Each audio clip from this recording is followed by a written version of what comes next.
ওনারা I R disturb করতেন না আর হতা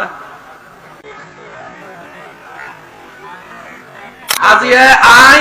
প্রথমে হই বাজি আই আজি বেশিক্ষণ গা করতাম নো আই আজি যা করিব বেকিন আর ভাই করিব তো ওনারা আই আর ডিস্টার্ব করতেন না আর হতা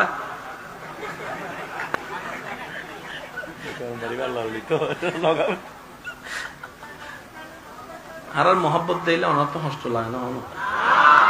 লাগিলেও দোয়া করিবেন দেরি লাগিলেও দোয়া করিবেন দেরি একজন আরেকজন হলো দোয়া করলে দোয়াই না আল্লাহ নিজের আমলত দান করে নিজের ভাগ্য দান করে মনে করেন অনর্গরম মিদ্দি 50 কেজি লগ্ন চলির বস্তা আছে জিবে অনর্গরের মানুষ হাইলে 1 মাস যাবে মাস এই 1 মাসের ভিতরে যদি 5 জন 10 জন মেহমান আই চাইবার তাহলে 1 মাস কি আর যাবো না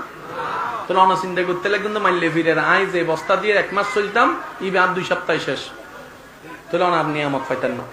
আর অন যদি হন আল্লাহ তোমার দরবারে শুকরিয়া জিএন দের আর 1 মাস চলতাম চাইলাম তোমার কিছু বান্দারা হাবাইতে জি তোমার দয়ায় আল্লাহ হবে তুই যা তার বান্দারা হাবাইও যাই তোরা হাবাই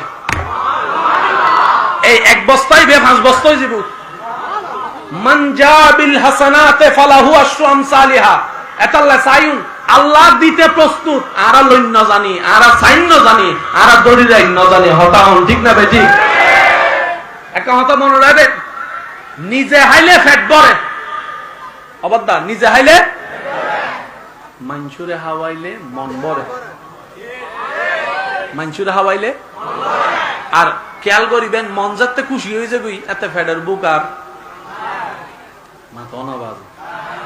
মন খুশি হয়ে গেলে ফেডের বুক আর মানসুরে হানা দে হিয়ারাইতে ফেট ভরি কি কেন আওয়াজ দে হন না ঠিক না বে ঠিক আর এক কেন জোর হন ঠিক না বে ঠিক আমি আমার আলোচনা শেষের দিকে একটু খেয়াল করবেন সমস্ত সাবজেক্টের সমস্ত উপকারী সব নিয়ামত আল্লাহ নবীর মাধ্যমে দান করেছেন পৃথিবীতে আমার নবী যেভাবে রাষ্ট্র বানিয়েছেন এমন রাষ্ট্র আর কেউ বানাই দেখাইতে পৃথিবীতে আপনার আমার নবী যেভাবে রাজনীতির রূপরেখা সাজিয়েছেন এমন ভাবে এত সুন্দরভাবে আলোকময় আর কেউ করে দেখাতে পারে পারিবারিক বন্ধন কিভাবে সম্পৃক্ত রাখতে হয় 50 বছরে 100 বছরে 100টা বন্ধু বানানো বাহাদুরি নয় বরঞ্চ একটা বন্ধুর সাথে 30-40-50 বছর থাকাটাই হচ্ছে বড় বাহাদুরি কথা বলেন ঠিক কি না নবীজি সেই বন্ধুত্বের রূপরেখাও দেখিয়ে দিয়েছেন দুনিয়া তো পাশে রেখেছেন আজকে মদিনাতুল মুনাওয়ারায় শুয়ে আছেন নবীজির রওজার পাশে সেই সিদ্দিক আকবরকেও রেখেছেন ফারুক আজমকে রেখে দেখিয়েছেন আপনি যে কোনো সেক্টরে যদি যান দেখবেন আপনার আমার নবীকে আল্লাহ তাআলা 1 নম্বরে রেখেছেন লাকাদ কানা লাকুম ফি রাসূলিল্লাহি উসওয়াতুন হাসানা চিৎকার দিয়ে একবার বলি সুবহানাল্লাহ আরেকটু জোরে বলি না সুবহানাল্লাহ আল্লাহ তাআলা আপনাকে আমাকে আমাদের সবাইকে নবীর সুন্নতকে সাথে রেখে আল্লাহর হুকুমকে সামনে রেখে দুনিয়ার জীবন যাপনকে সাজানোর তৌফিক দান করুন আরেকটু জোরে বলি আল্লাহ তাআলা আমাদের সকলের আজকের হাজিরিকে কবুল করুক আমিন আমি সবার কাছে ভালোবাসা শ্রদ্ধা মায়া নিয়ে একটা আবদার করে বিদায় নিব আমি আপনাদের থেকে বিদায় নিচ্ছি কিন্তু